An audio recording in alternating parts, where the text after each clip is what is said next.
खुद को पहचानो। ऐसा बुद्ध ने कई सालों पहले अपने शिष्यों से क्यों कहा था? इसके पीछे का रहस्य क्या है? आज इसी रहस्य के बारे में हम गौतम बुद्ध की कहानियों के माध्यम से जानेंगे। तो बिना देर किए चलिए उन कहानियों की शुरुआत करते हैं।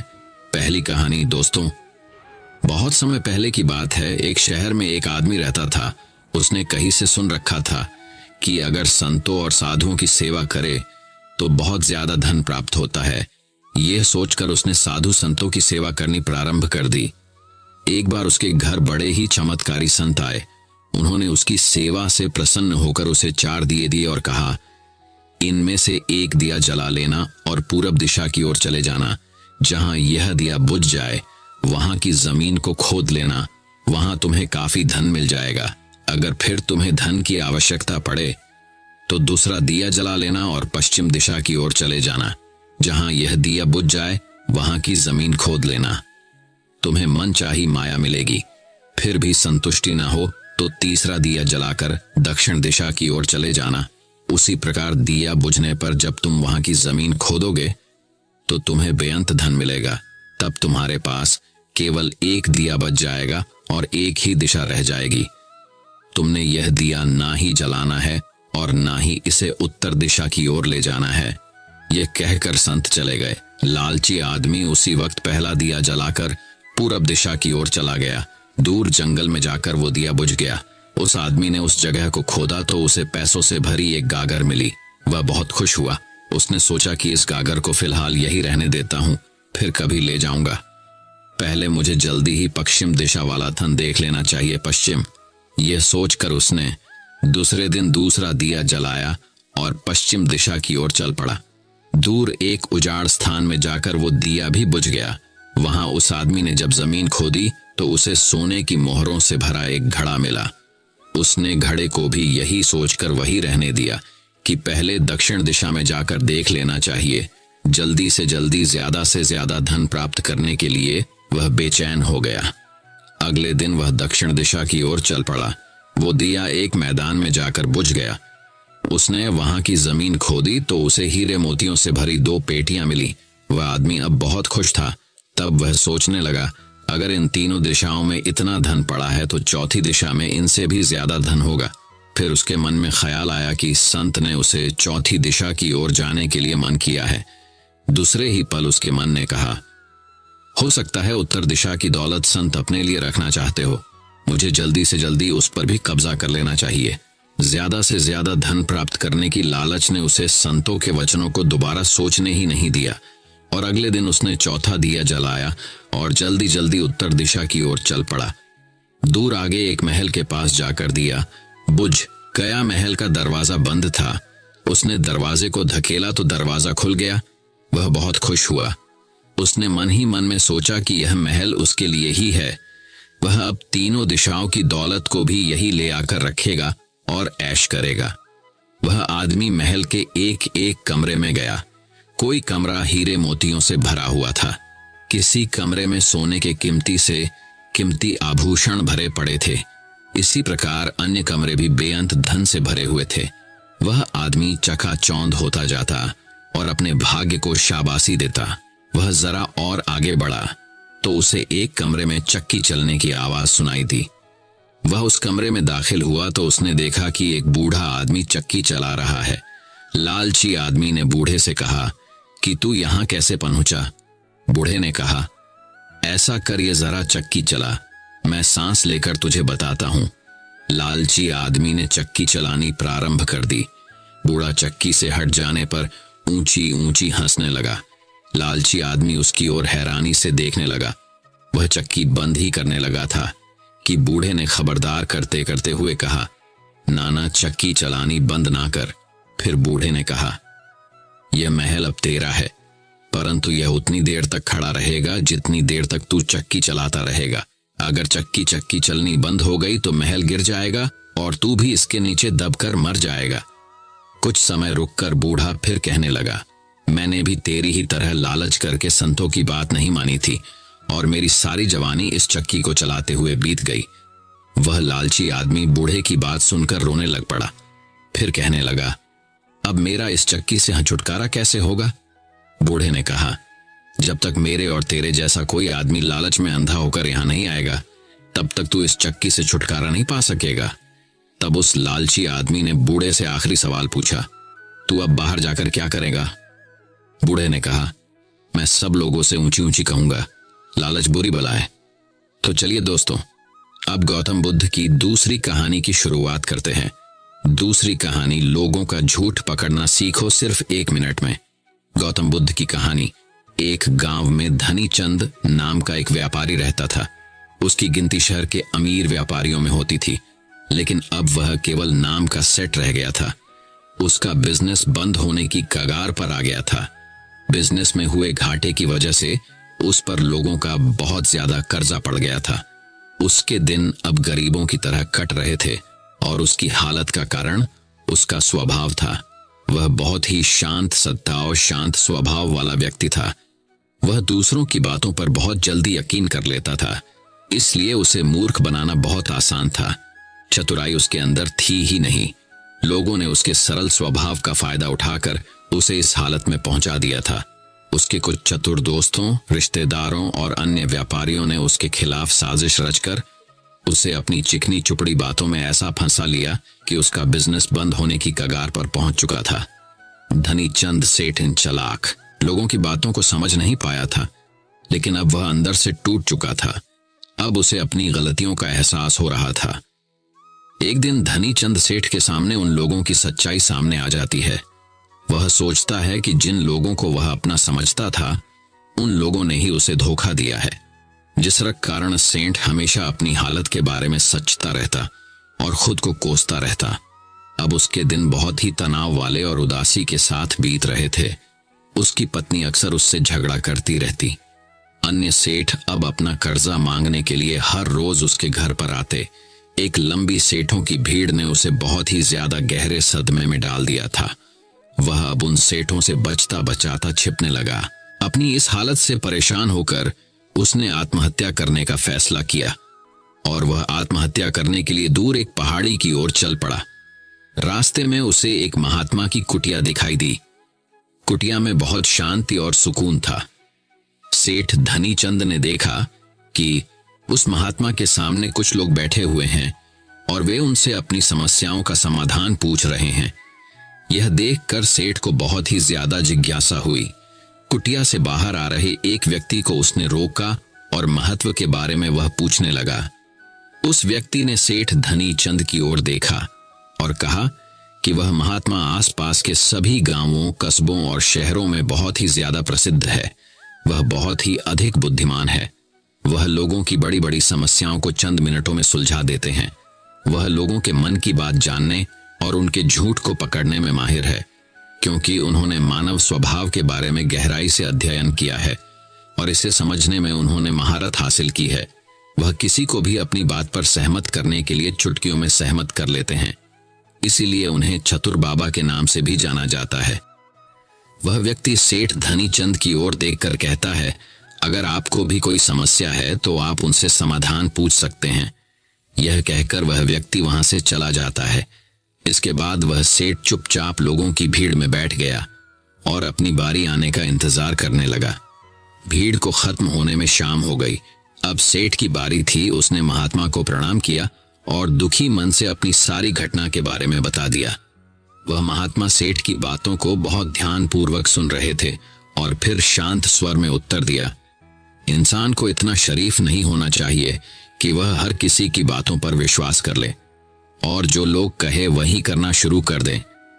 हर व्यक्ति के अंदर इतनी समझ और चतुराई का होना बहुत जरूरी है, इसलिए नहीं कि वह दूसरों का फायदा उठा सके या उन्हें बेवकूफ बना सके, ताकि वह खुद को दूसरे चतुर लोगों की चालों से बचा सके, खुद को नुकसान से बचा सके और दूसरे जरूरतमंद लोगों की मदद कर सके। इतनी बातें कहने के बाद महात्मा अब कहते हैं कि अब मैं आपको समझाऊंगा कि आप लोगों से जो चाहते हैं वह कैसे प्राप्त कर सकते हैं।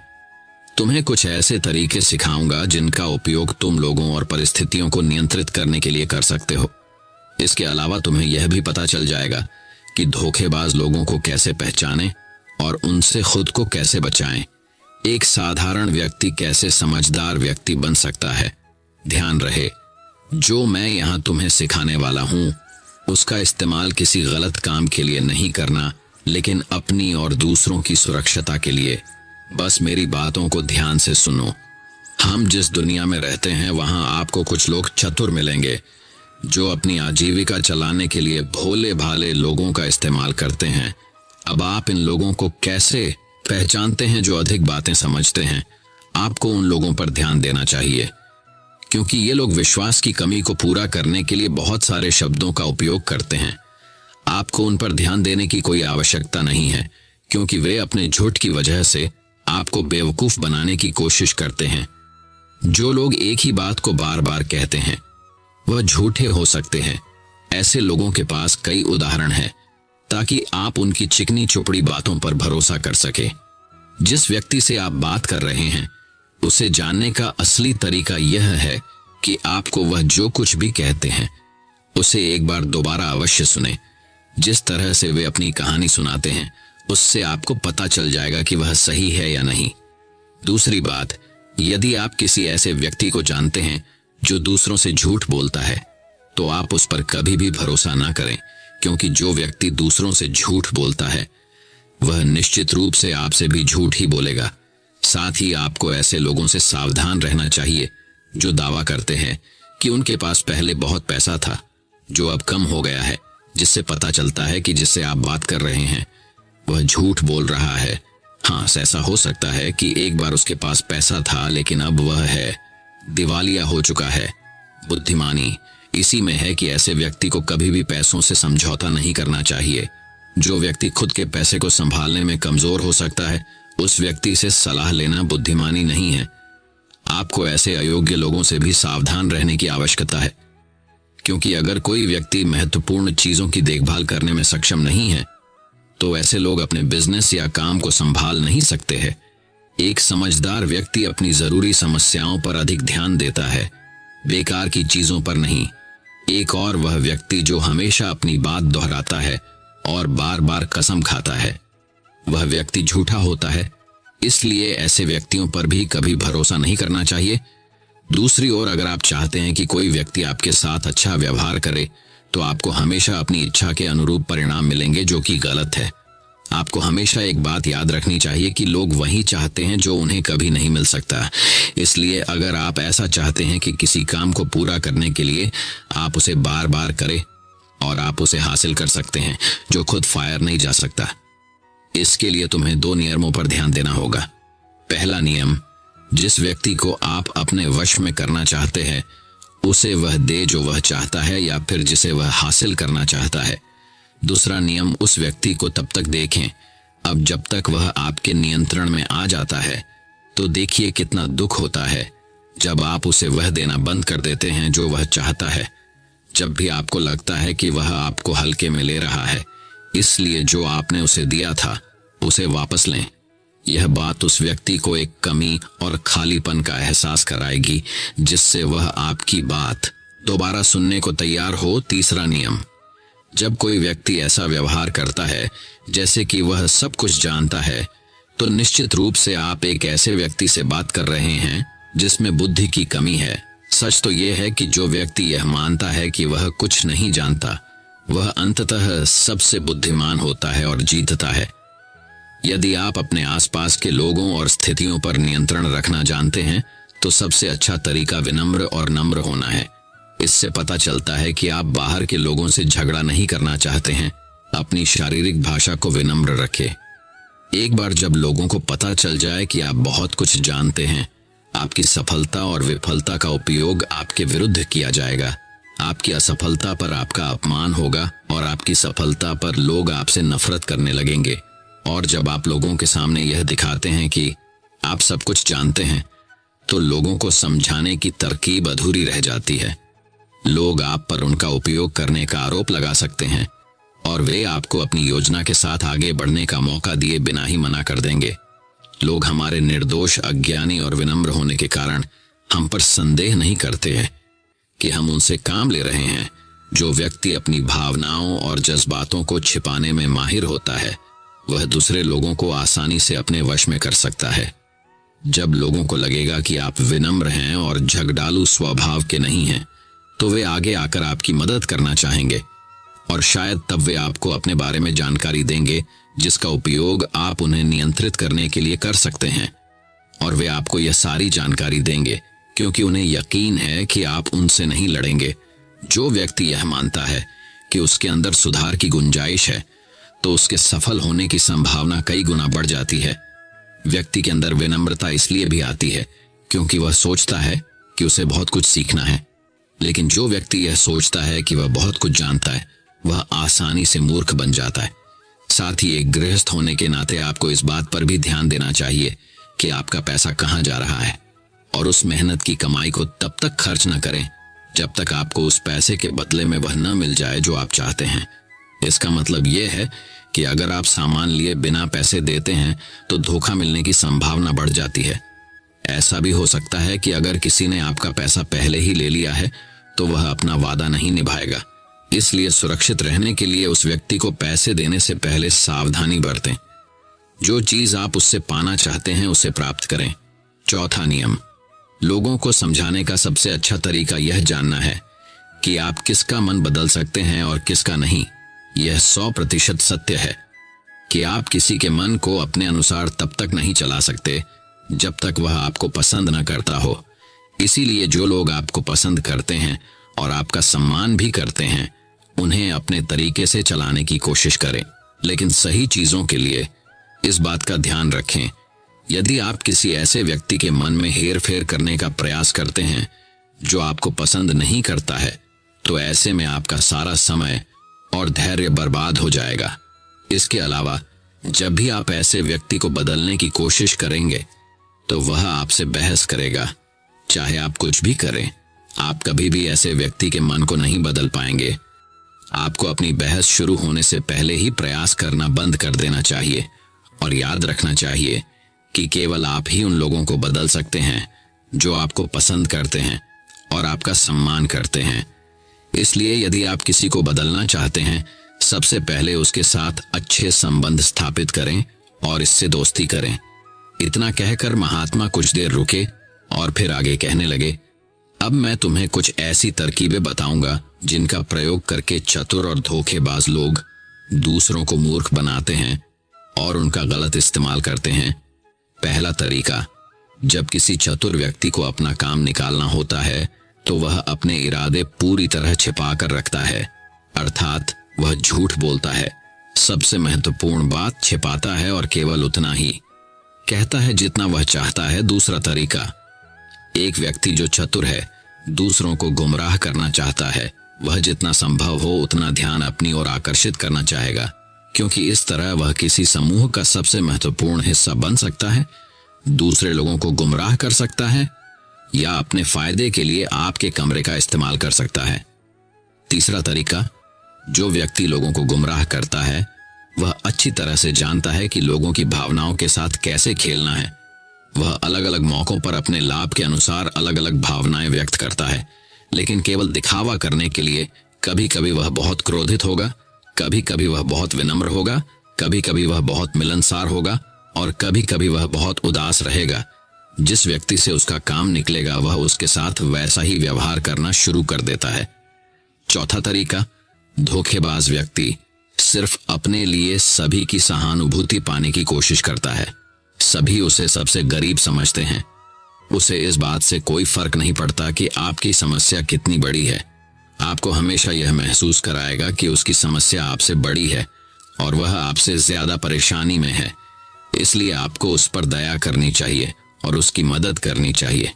पांचवा तरीका, एक चतुर व्यक्ति जो आपको नियंत्रित करना चाहता है, उसकी अपनी इच्छा के अनुसार आपको यह सोचने पर मजबूर कर देगा कि वह आपके जीवन का सबसे महत्वपूर्ण व्यक्ति है। आप इसके बिना काम नहीं कर सकते, लेकिन वास्तव में ऐसा नहीं होता है। वह आपको सिर्फ यह आश्वासन देता है कि आप उसके बिना जीवन की कल्पना नहीं कर सकते हैं। इस तरह जितना अधिक आप उन पर निर्भर होते जाते हैं, उतना ही अधिक उनका आप पर नियंत्रण बढ़ता जाता है और वे आपसे अपना काम करवा लेते हैं। छठा तरीका, एक चतुर व्यक्ति हमेशा यह कोशिश करता है कि किसी भी बड़े काम का श्रेय हमेशा उसे ही मिले। तारीफ तो उसकी ही होनी चाहिए, चाहे कोई कुछ भी करे, लेकिन तालियां सिर्फ उसके लिए है। इसलिए वे ज्यादा से ज्यादा लोगों का ध्यान अपनी ओर आकर्षित करना चाहते हैं।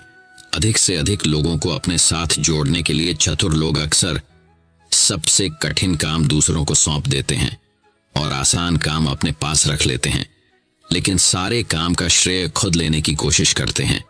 7वां तरीका, एक धोखेबाज आपका सबसे अच्छा दोस्त होने का दिखावा करेगा।